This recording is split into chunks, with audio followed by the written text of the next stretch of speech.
तो भारत में रश्मिका मंदाना और विजय देवरकोंडा की शादी के बड़े चर्चे हैं, लेकिन उधर पाकिस्तान में हिंदू रीति रिवाज अपनाने की होड़ लगी हुई है। ये तस्वीरें पाकिस्तान में हो रही शादी की हैं, जहां पीले कपड़े पहनकर हल्दी की रस्में निभाई जा रही हैं। बिल्कुल वैसे ही सेलिब्रेट किया जा रहा है जैसे भारत में हिंदू शादियों में होता है। पाकिस्तानी शादी में हल्दी की रस्म निभाने की एक और तस्वीर देखिए। बाकायदा वेडिंग शूट चल रहा है। जिस पाकिस्तान में महिलाओं को हिजाब और बुर्के में कई बार रखा जाता है, जहां शादियों में महिलाओं का चेहरा दिखाने की इजाज़त नहीं होती, वहां ये सब हैरान करने वाला है।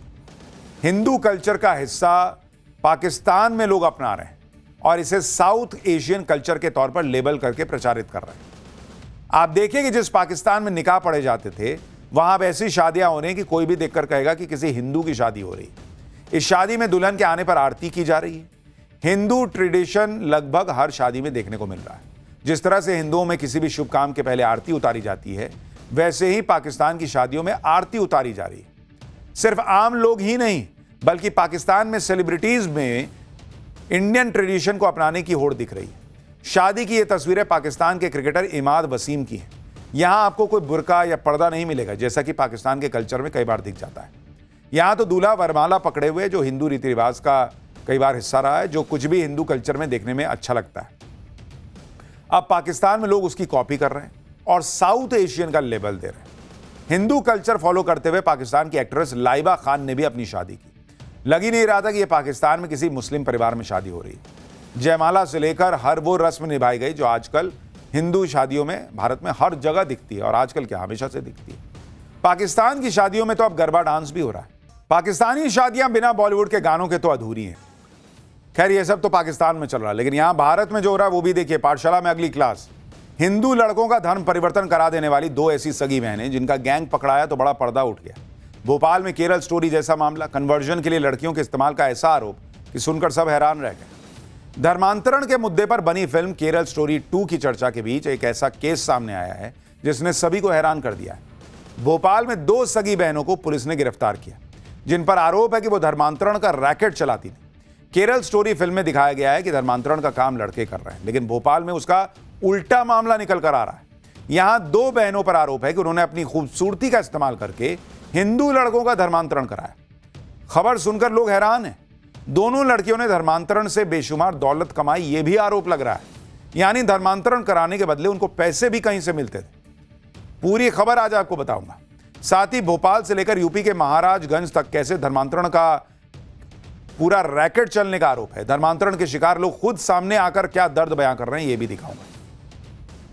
पहले आपको धर्मांतरण के रैकेट की सरगना बहनों के बारे में बताता हूं। एक बहन का नाम अमरीन है और दूसरी बहन का नाम आफरीन है। इन दोनों पर आरोप है कि धर्मांतरण कराने के लिए इन्होंने पूरा गैंग बना रखा था।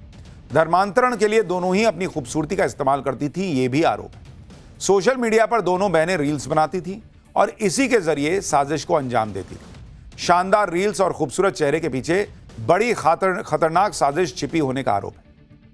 इनके असली खेल का खुलासा तब हुआ जब दो पीड़ित महिलाओं ने पुलिस में इन दोनों बहनों के खिलाफ रेप और धर्मांतरण की एफआईआर दर्ज कराई। पुलिस की जांच में हैरान करने वाली बातें सामने। भोपाल में ऐसा रैकेट चलाने की आरोपी सिर्फ दो बहनें नहीं, बल्कि 7 लोगों का पूरा एक गिरोह था।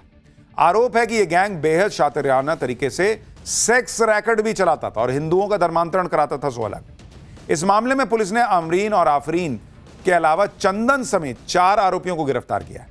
अमरीन और चंदन को एक दिन की पुलिस रिमांड पर भेजा गया है। पुलिस को धर्मांतरण गिरोह के 3 और सदस्यों की तलाश है। आरोपी यासिर, बिलाल और चानू को पकड़ने के लिए पुलिस जगह जगह दबिश दे रही है। अमरीन और आफरीन, जो कुछ महीने पहले तक भोपाल की झुग्गियों में रहती थी, वो देखते ही देखते आलीशान विला की मालकिन बन गई।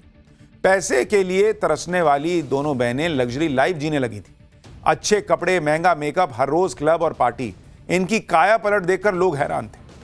आरोप है कि दोनों बहनों की जिंदगी में रईसी की यह रफ्तार उस गंदे धंधे की वजह से मिली जिसमें इन्होंने कई लड़कियों की जिंदगी बर्बाद की। पुलिस की पूछताछ में पता चला कि अमरीन और आफरीन का काम रईसजादों की पार्टियों में लड़कियां सप्लाई करने का। इनके सेक्स रैकेट का नेटवर्क भोपाल से गुजरात और मुंबई तक फैला होने का आरोप है। उन राज्यों तक भी लड़कियां सप्लाई करने का आरोप है। गिरोह के मॉडस ऑपरेंडी के बारे में बताता हूं। यह गिरोह हिंदू लड़कियों को कैसे अपने जाल में फंसाकर उनकी जिंदगी तबाह करता था। जो आरोप लगाया है उसके मुताबिक अमरीन और आफरीन का गिरोह पहले ऐसे गरीब हिंदू लड़कियों की तलाश करता था जिन्हें पैसे की मदद और काम की जरूरत होती थी। कुछ पैसों की मदद करके ये 10,000 रुपए महीने की सैलरी पर उन लाचार हिंदू लड़कियों को अपने घर में मेड के तौर पर रख लेते थे। जब किसी पार्टी में लड़कियों की डिमांड आती तब ये उन मेड्स को पार्टी में साथ ले जाती और पार्टी में नशीला पदार्थ देकर उनका यौन शोषण कराती। दोनों बहनों ने कई लड़कियों के अश्लील और न्यूड वीडियो बना लिए थे और आए दिन उन्हें ब्लैकमेल करके पार्टियों में ले जाकर परोसती थी। आरोप है कि अमरीन ने चंदन नाम के एक लड़के को अपने प्यार के जाल में फंसाकर उसका भी धर्म परिवर्तन करा दिया। चंदन इस गिरोह के चंगुल में फंसी लड़कियों को धर्मांतरण के लिए कहकर राजी करता और वो उनकी शादी किसी अच्छे मुस्लिम लड़के से करा देगा, ये कहता था। इस गिरोह के खिलाफ जिन 2 पीड़ित महिलाओं ने एफआईआर करने की हिम्मत जुटाई, उनकी आप बीती सुनी। मुझे धर्म परिवर्तन के लिए फोर्स किया गया, मेरे साथ में नशीले पदार्थ देकर गलत किया गया और जब मैंने इस चीज़ का आवाज़ उठाने की कोशिश की तो मुझे ये बोलकर दबा दिया गया कि हम लोगों की बहुत पहचान है, तुम्हारी फ़ोटो वायरल कर दी जाएगी। पहले एक अच्छी बहन बनकर हमें उसने अच्छे से रखा, ये कपड़े पहनो, वो कपड़े पहनो, यहाँ चलो, वहाँ चलो, और वो सब रिकॉर्ड करके रखा और उसी चीज़ को लेकर हमें ब्लैकमेल किया गया। किसने रखा? आमरीन, चंदन और भी लोग हैं। अमरीन बोलती है कि मेरी तबीयत वगैरह ठीक नहीं रहती है तो हम चलते हैं, साथ में चल लो मेरे। ये बोलकर मुझे अहमदाबाद लेके गई और अहमदाबाद ले जाने के बाद जहाँ वो रहती थी वहाँ पर उनका कोई आरती नाम का है, उन्होंने मेरे साथ गलत किया। उसके बाद जो कई जगह पे मुझे लेके जाती थी साथ में और छोड़ के वहाँ से भाग जाती थी।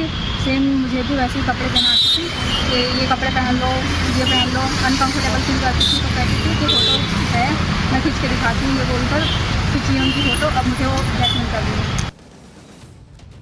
यानी अमरीन और आफरीन के साथ साथ जो और गैंग के लोग थे उन पर आरोप यही है कि लड़कियों के साथ दुष्कर्म,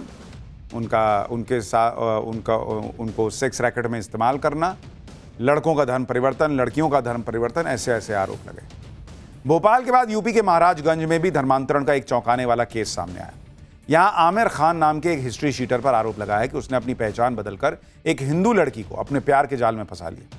आमिर खान ने खुद को पल्लू गुप्ता बताकर उस हिंदू लड़की से मंदिर में शादी की और जब वो लड़की बच्चे की मां बनने वाली थी तब लड़की को आमिर के असली आधार कार्ड से उसके मुस्लिम होने का पता चला। इसके बाद आमिर ने लड़की पर धर्मांतरण का दबाव बनाया। आरोप है कि आमिर ने लड़की को कलमा पढ़वाने के बाद निकाह किया। लड़की का आरोप है कि आमिर उसे बुर्का न पहनने और नमाज न पढ़ने पर मारता पीटता भी था।